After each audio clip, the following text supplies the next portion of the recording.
भगवान सूर्यदेव, धरती माता आणि माझे गुरु यांचं स्मरण करून या डेमॉन्स्ट्रेशन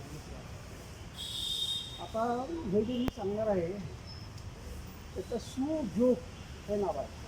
सुजोग थेरपी ही कोरियन थेरपी आहे आणि हे 1975 साली निर्माण झाली. 1975 साली प्रोफेसर पार्क जे.ओ. यांनी शोधण्यात आली आणि माझं सद्भाग्य असं की मला डायरेक्टली त्यांच्याकडून हे शिकायला मिळालं. 1975 पंचायत सगळ्यांना मिळते, पण ॲक्युपेशन आणि सुजोग ॲक्युपेशन याच्याबद्दल काही माहिती नाही आहे. तुम्ही लगेच सुरुवात करा, बाका थांबणार नाही. सुजोग म्हणजे काय? सु म्हणजे काय? हात. जोग म्हणजे काय? पाय. तर आपले संपूर्ण बॉडी या हातामध्ये आणि पायामध्ये एकवटलेले असतात. आता शरीराचे भाग किती असतात? 5. डोकं, धड, हात आणि पाय. तर हातामध्ये सुद्धा 5 भाग आहेत. 5 भाग आहेत. म्हणजे कसं हे डोकं, नंतर हे हात पाय आणि हे सगळं धड. आता आपलं शरीर जे आहे तर गोरं असते आतल्या बाजूला, तर हे सगळं आतल्या शरीर आतल्या बाजूला हे सगळं पोट वगैरे इकडे असणार. 5 कशी असते? काळी असते सगळ्यांची. हे काळे. आता मी तुम्हाला सांगतो हात आणि पाय सांगितले. डोक्याचे भाग किती आहेत? 2. एक डोकं आणि मान. तर हे डोकं आहे आणि ही मान आहे. ओके. पायाचे आणि हाताचे 3 भाग असतात, म्हणजे मनगट, हात आणखी दंड, नंतर पाय, नंतर पिंढरी आणि मांडी. तसाच याच्यामध्ये आता ही असं पोझिशन घ्यायची. ही आपली बॉडी आहे. ही बॉडी म्हटल्यानंतर हे डोकं आहे, नंतर हा जो आहे तो उजवा हात आहे. हा उजवा हात आहे. हा उजव्या हात आहे. डाव्या बाजूचा हा उजवा हात आहे. नंतर हे जे आहे ते उजवा पाय आहे. हा उजवा पाय आहे. हा डावा पाय आहे. आलं लक्षात? आणि हा डावा हात. लक्षात आला? परत एकदा सांगतो. उजव्या हातात म्हणलं तर हे काय नको सांगायला. हा उजवा हात, हा उजवा पाय, हा डावा पाय आणि हा डावा हात. डाव्या बाजूला डोकं, हा उजवा हात, हा उजवा पाय, हा डावा पाय आणि हा डावा हात. हे सगळं झालं. आता ह्याच्यामध्ये 3 पोर्शन आहेत. 3 पोर्शन. आता हे जे आहे हात म्हटल्यानंतर हे इकडं मनगट तर इथून मनगट तर इथंपर्यंत. नंतर हे जे आहे तर हात, नंतर हे जे आहे तर दंड. पायाच्या बाबतीत हे आहे ते तळपाय, नंतर ही पिंडरी आणि ही मांडी आणि मग कसं ते वरचं म्हणजे हे वरच्यावरती असणार आहे. आता तुम्हाला कळायला सांगत तुम्हाला आत्ता सुद्धा कुठं काय दिसतंय का? आणि ते किती 1 ते 2 मिनिटामध्ये कधी कमी कोणालाही कुठेही काय दुखतं. त्यामुळे सहन झालं पाहिजे.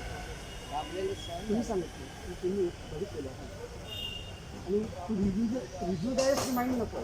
तुमच्या मनामध्ये जर पॉझिटिव्ह असेल, पॉझिटिव्हिटी असेल तर तुमचा उपयोग. निगेटिव्हिटी असेल तर अजिबात होणार नाही. तर तुम्हाला काय तुम्ही म्हटलं तुम्हाला बरं वाटतं. अजून हे काय करायचं? कुठे आता दिसते कुठे? आता हे तुमच्या समोर दाखवतो.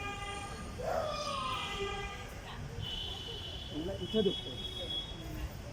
हे बघा. आता हा हात यांचा आहे. हा डावा हात आहे. डावा हात आहे. हा डावा हात.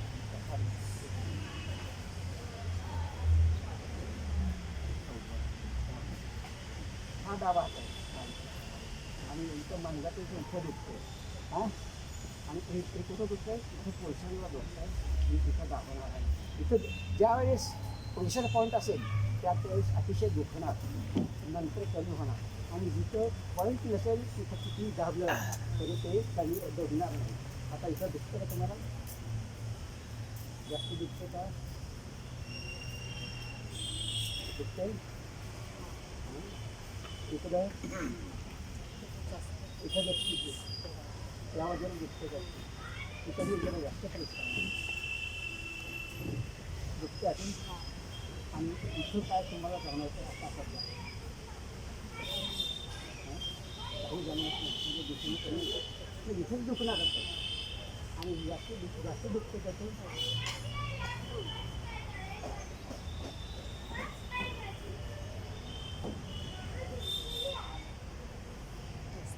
हं?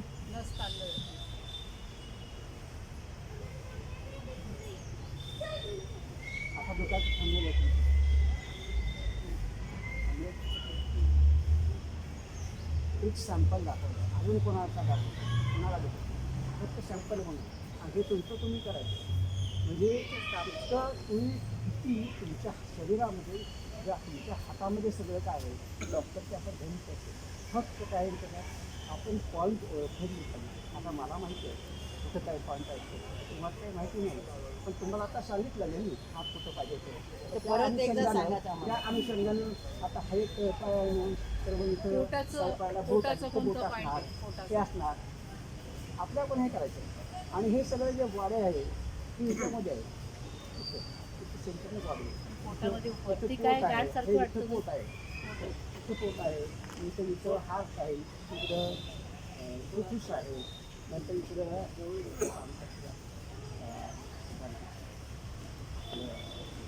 मोठा अंतर आहे असं, आणि नंतर मोठं उदरद्वार आहे. एवढं थोडंसं माहिती झालेलं बाजूला आपल्याला. तुम्हाला काय होतं आता तुम्हाला मी विचारतो, पाय मुरगाळला असेल तर किती वेळामध्ये किती दिवसामध्ये बरा होतो?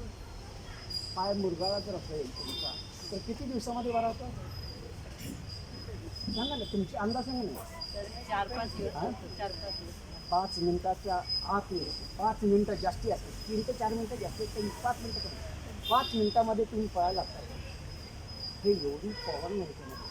आपण सगळं समजावून घ्यायचं आणि त्याप्रमाणे आपला अभ्यास करायचा. परत एकदा तुम्हाला सांगतो, आता हे डोकं म्हटलं ना, तर डोक्याचे किती भाग आहे? डोक्यामध्ये काय काय आहे? डोक्यामध्ये डोळा आहे, कान आहे, तोंड आहे. पण हे जर डोकं असेल तर इकडं डोळ्यामध्ये, हे कपाळ, हे इथं कपाळ. डोकं दुखते ना, तुम्ही इथं दाबा. डोकं जर दुखते ना तुमची उद्या तुमचं डावाचं त्या डाव्या साईडचं दुखते तर इथं दाबा, डावा हात. उजव्या साईडचं दुखते तर इथं दाबा. हां, वस्त दुखते तर इथं दाबा. नंतर डोळा दुखते, डावा डोळा दुखते तर इथं दाबा. नंतर उजवा डोळा असेल याच्यामध्ये तुम्ही चित्र काढू शकताय ना. हा अंगठा आहे, मग अंगठ्यामध्ये कल्पना करून ते इथे 2 डोळे, इथं मध्ये नाक आहे, इकडे कान हे बाजूला आहे, इथं तोंड आहे, नाक आहे, सगळं. हो, एका मध्ये चित्र आहे रूट कॅनल थेरपीला जाणार. रूट कॅनल थेरपी त्याला 2 मिनिटं मी हे टेस्ट केलं. ते आजपर्यंत 25ची पायरी चढलेली नाही आहे. डॉक्टर काढायचं नाही. दातांचं कोणतं दाताचं कोणतं ब्रँड आहे? एका विषय ना काय प्रत्येक वेळा सांगून तुम्ही स्वतः शोधा. इथं आता इथं जर मी तुम्हाला तोंड सांगितलं तर इकडे तिकडे फक्त दात असतात. म्हणजे प्रत्येक वेळी आपल्या आपण समजा, आपल्या आपण हे करा. आता तुम्हाला मी सांगितलं डोळा कुठं आहे? हा डोळा इथं, इथं किती डोळे आहे? इकडं हा उजवा डोळा आहे, इकडे डावा डोळा आहे, इकडे उजवा कान आहे, इकडे डावा कान आहे. तसंच या बाजूला इकडं उजवा कान, इकडं डावा कान, नंतर इकडं उजवा डोळा, इकडं डावा डोळा, इथं नाक, इथं तोंड, नंतर इथं मान. आता मान जर दुखते तर तुम्ही इथं करा. पाठीमागची मान दुखते तर इथं जावं, इथं जावं पाठीमाग. तसंच तुमची कंबर दुखते आता 2 पाय पाया म्हणल्यानंतर पाय जॉईंट कुठं होतात? कमरेला होतात. कमरेमध्ये पॉईंट होतात. आता हे 2 पाय कुठं जॉईंट होतात? हे इथं आणि हे इथं कंबर असणार. हे कंबर येत नाही. आता हात कुठं जॉईंट होतं? खांद्याला. तर हा इथं खांदा असणार आहे, हा इथं खांदा असणार आहे. आपले आपण शोधून काढायचं पाहिजे. गुडघा कुठं असतं? तुम्ही सांगा कुठं?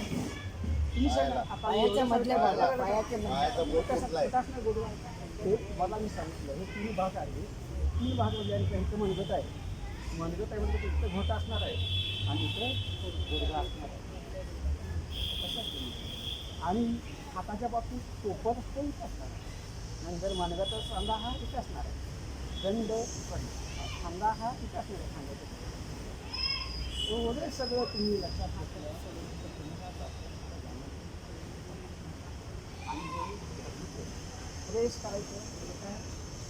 इथं जास्ती प्रेशर पॉईंट असेल